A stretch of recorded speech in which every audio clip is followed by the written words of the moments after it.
paparan esok harinya. Karena apa? Dia mengikuti blueprint yang ada dalam dirinya. Apa istilahnya? Penciptaan, hakikat penciptaannya. Dia mengikuti itu. Lah sedangkan manusia itu diberikan pilihan. Jadi sebetulnya ketika kita mengarah kepada penciptaan, mengenali siapa diri kita dan akhirnya mengenali Tuhan kita, itu sebetulnya kodratnya memang seperti itu. Nah, karena manusia diberikan pilihan, akhirnya itu seolah-olah kita apa yang kita inginkan itu baik untuk kita, padahal belum tentu. Pertanyaan teman-teman ini di kolom komentar. Mas Sori, apakah orang yang memiliki kemampuan supranatural itu jaminan pasti dia sudah tercerahkan? Belum tentu. Karena itu masih di sini. Nah, kalau udah di sini mungkin dia bisa punya kelebihan-kelebihan itu, tapi atas dasar pinjam. Bukan miliknya. Bukan milik kita.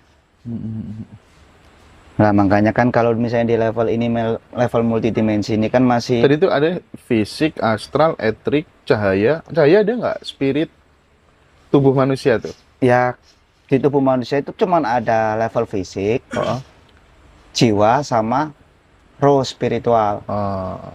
Nah, kalau di level-level dimensi ini, itu mungkin di lain itu ada, cuman namanya aja yang beda. Cuman gitu. Iya, oke. Jadi ada 7 level itu kan semuanya kan bilang ada 7 tingkatan langit gitu. Nah, kita kalau di apa yang saya pelajari ini didetailkan setiap levelnya.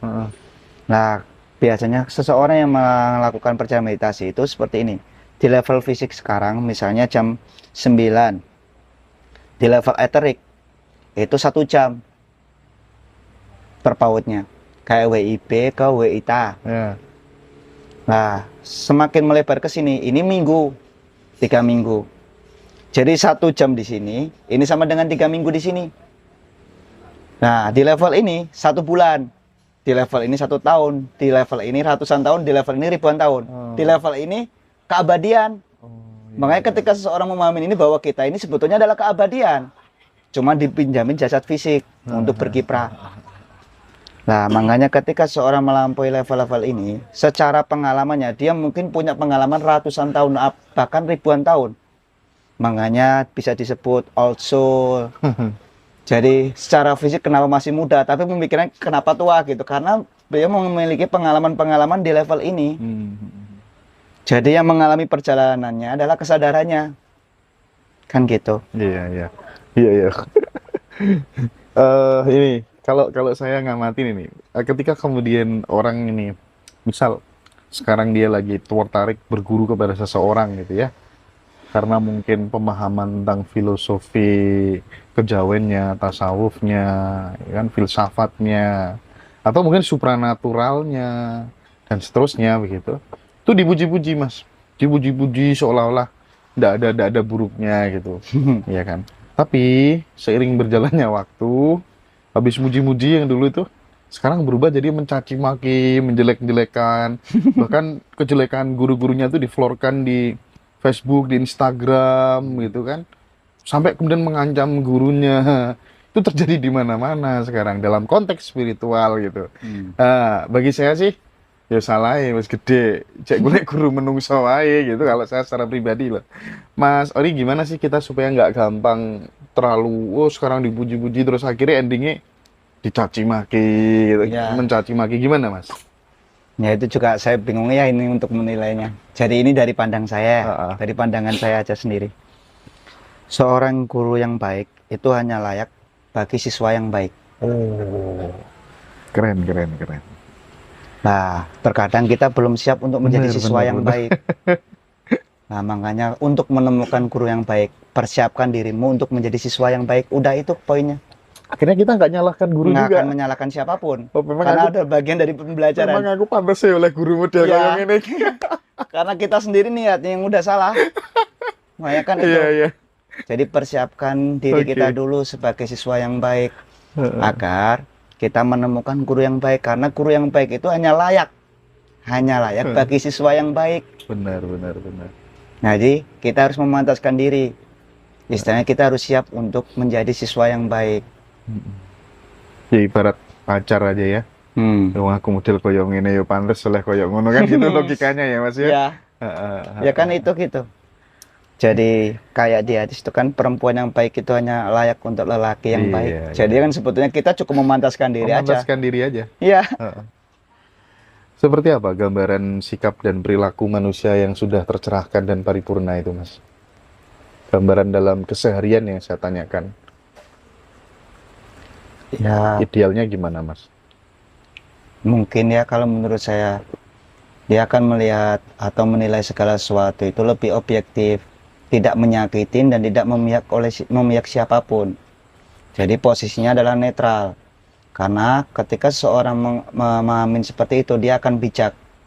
Nah, bijak itu artinya adalah seni membawa kebenaran. Jadi ada seninya di situ.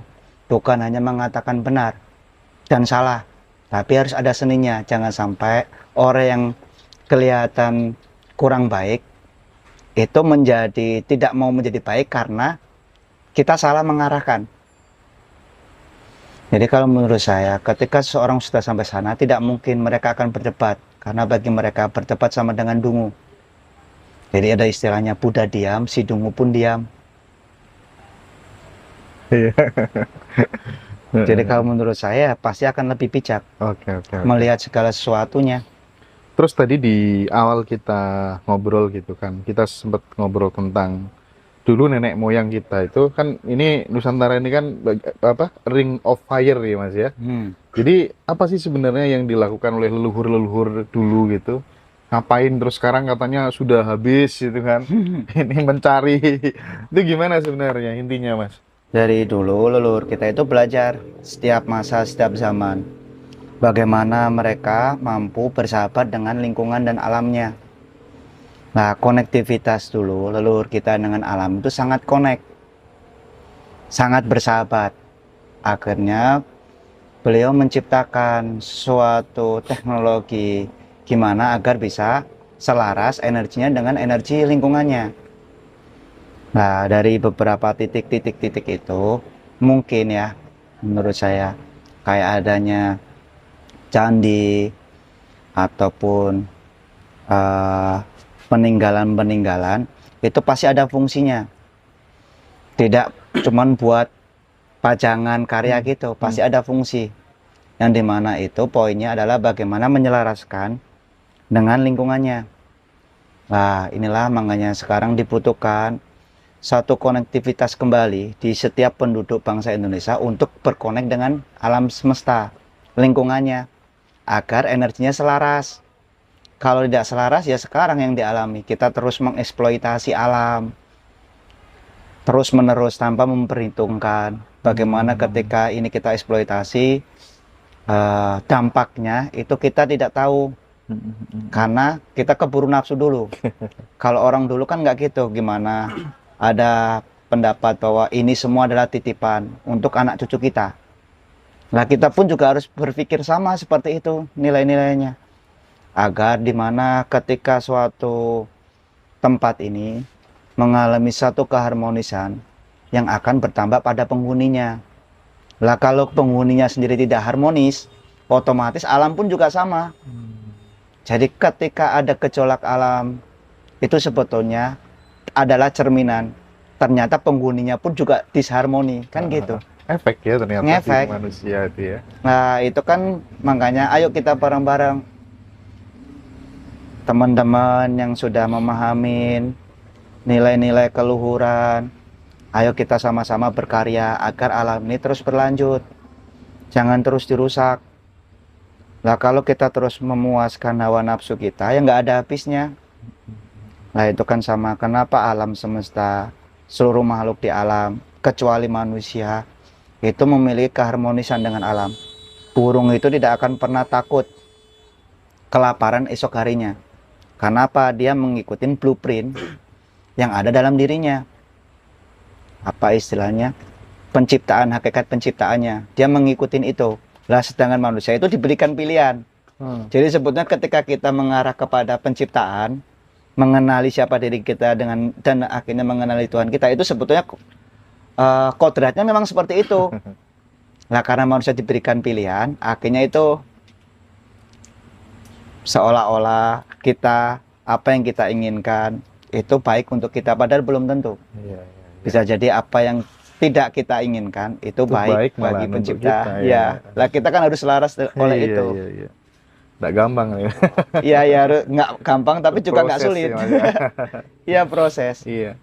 Lalu gini Mas, memurnikan apa ya, distorsi pada kesadaran dan jiwa, baik itu berupa ilusi, luka batin, terus kemudian angkara murka, karma buruk, jejak dosa di masa lampau, itu gimana? Lewat apa Mas? Memaafkan. Memaafkan.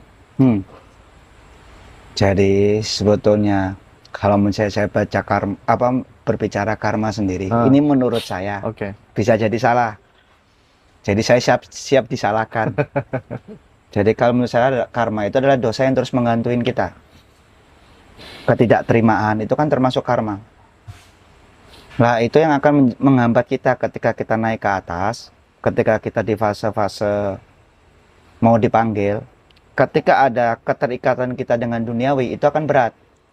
Lah makanya satu-satunya cara untuk menghilangkan karma buruk itu adalah memaafkan. Memaafkan segala tindakan buruk kita. Lah kita itu lebih suka berbicara tentang dosa daripada perilaku kita yang salah. Jadi terjebaknya di situ terus. Dan nanti dosa diampuni kok gitu kan gitu. Padahal seharusnya kan perilakunya kita yang harus kita maafkan dan kita tidak akan mengulangi lagi.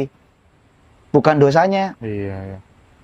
Nah, kalau kita sudah memahami itu secara perilaku kita menjadi manusia yang terus memperbaiki diri, ya mudah-mudahan di situ entah itu pilihan atau dipilih, yaitu hak dari pencipta kita. Oke. Kadang kalau saya melihat banyak testimoni orang yang sudah mati suri gitu Mas, itu beda-beda ya Mas. Maksudnya gini, kadang ada yang melihat nanti itu ada siksa kubur, ada yang tidak ada siksa kubur di sana, ada yang melihat surga, ada yang melihat alam indah luar biasa, tidak bisa dideskripsikan gitu. Itu pengalaman orang ketika mati suri Mas Ori. Kenapa bisa berbeda-beda begitu Mas? Ya tergantung memori perjalanan beliau sebelumnya. Ketika di kehidupan saat ini tuh. Jadi kalau menurut saya adanya sisa kubur, adanya surga neraka nantinya pun saya meyakinin itu. Lah karena saya meyakinin itu, jangan sampai saya berbuat senonong. Sebetulnya kan poinnya di situ. Mau dipermasalahkan ada atau tidak? Mau ada beneran apa enggak? Iya. Kita sama-sama nggak tahu. Sama-sama nggak tahu. Belum ada yang membuktikan. Ya, lah maka dari itu saya cuma meyakini. Kalau meyakini kan nggak butuh bukti. Paling nggak sebagai rem aja. Supaya kita nggak ngawur gitu ya Mas ya. Sebetulnya gitu. Lah kebanyakan kita udahlah surga dan neraka itu ada di sini gitu. Lah kan jadi seenaknya sendiri. Iya benar. Lah kalau saya meyakini itu ada akar untuk apa? Untuk rambu-rambu saya gitu. Jadi kalau teman-teman tidak mempercayainya juga nggak apa-apa gitu. Logis. Setuju saya. Gak ngono rime ya.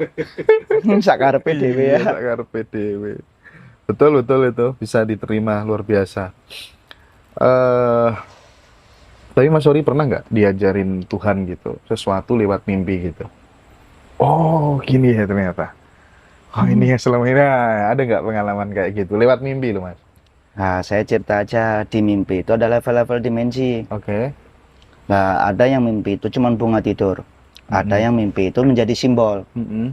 Nah kalau diajarin seperti itu ya nggak mungkin ya menurut saya. Ya mungkin untuk beberapa orang. Biasanya cuma simbol. Nah, simbol itu pun juga harus divalidasi di kehidupan kita. Karena ada proses pembelajaran. Enggak langsung, kamu jangan gini, enggak gitu. Tapi di situ ada satu rambu-rambu yang dimana kevalitannya juga harus tercermin di realita. Lah kebanyakan kita itu, kita menganggap segala vision itu adalah suatu kenyataan, kan aneh. Nah, itu yang saya juga pusing, kenapa ya kok seperti itu. Tapi ya mungkin proses lagi dari setiap individunya. Nah kalau saya pahami sendiri dari visual ataupun itu mimpi, kebenarannya itu divalidasi itu sulit.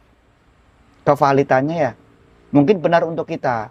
Nah kalau menurut saya, kalau teman-teman meyakinin itu nggak apa-apa, diyakinin aja asal berdampak baik. Kalau itu cuma membawa keburukan ya percuma. Jadi apapun yang dilakukan teman-teman dari pemahamannya, silakan itu dipahamin sebagai satu trigger untuk teman-teman berbuat baik, cuman itu. Nah, jadi saya itu nggak mau berdebat tentang fenomena-fenomena teman-teman apapun itu, entah itu bagus atau tidak gitu. Karena kalau itu tidak membawa kemaslahatan ya percuma jadinya. Yang penting apakah itu membawa perubahan dari setiap individunya. Jadi kalau misalnya diajarkan sama Tuhan lewat mimpi memungkinkan. Cuman kita kan harus jeli, kevalitannya itu seperti apa kan sulit. Dan yang penting kan esensinya membawa kebaikan gitu yang penting esensinya ketika seperti itu apakah kamu berubah atau tidak. Kalau tidak berubah ya percuma. Gitu. Iya. Oh iya, saya dapat kabar saat safari itu di luar kota itu tidak sedikit juga teman-teman Wahabi yang ikut gabung nimbrung itu mengadili Mas Ori atau gimana ceritanya? Ya ada beberapa itu. Enggak, mereka cuman bertanya. Oh, tanya. Ya, saya cuman bisa menjawab apa yang saya pahamin. Nah, makanya saya itu senang ketika saya ngobrol seperti ini, ada kalibrasi dari, kayak kemarin ada Gus Ruli, itu saya senang sekali. Dalam arti saya juga belajar di Islam seperti apa, di ayat seperti apa, agar saya juga nggak gelambiar. Karena yang saya takutkan itu di situ, bisa jadi saya salah. Nah, saya bilang ke teman-teman saya, ini masih belajar. Kalau masih belajar, mungkin ya insya Allah sama Allah itu dimaafkan karena belajar. Tapi kalau sudah tahu, tapi terus melakukan, lah itu yang wassalam. Kayak gitu. Jadi teman-teman yang Wahabi itu juga unik. Ketika mereka bertanya, saya jawab aja apa yang saya pahamin. Dan alhamdulillah mereka menerima. Dan di sesi itu malah saya waktu pulang itu langsung dipeluk. Nah, mereka sendiri yang bilang bahwa selama ini ternyata cara pandang saya lah yang salah gitu. Jadi saya menganggap orang lain tuh semua salah gitu. Nah, itu ya saya juga nggak tahu, atau mungkin bisa jadi saya yang salah, Pak, saya gitu. Udah, kalau menurut saya apapun yang Bapak yakinin jalanin aja, asal itu membawa kebaikan. Ya di situ. Seneng ya banyak saudara ya Mas ya? Ya, ya alhamdulillah, malah saya bersyukur. Makanya saya terima kasih ke Mas Hendra. Waduh, dari saya mau ikut Rosi. ini. Ya, Serius saya mau ikut Mas. monggo. Saya mau mengabadikan bagaimana dialognya Mas Ori dengan sedulur-sedulur gitu. Ya Allah. Ya, Yalah. ya mudah-mudahan itu juga menjadi semangat kita bersama untuk bertransform menjadi lebih baik. Oke.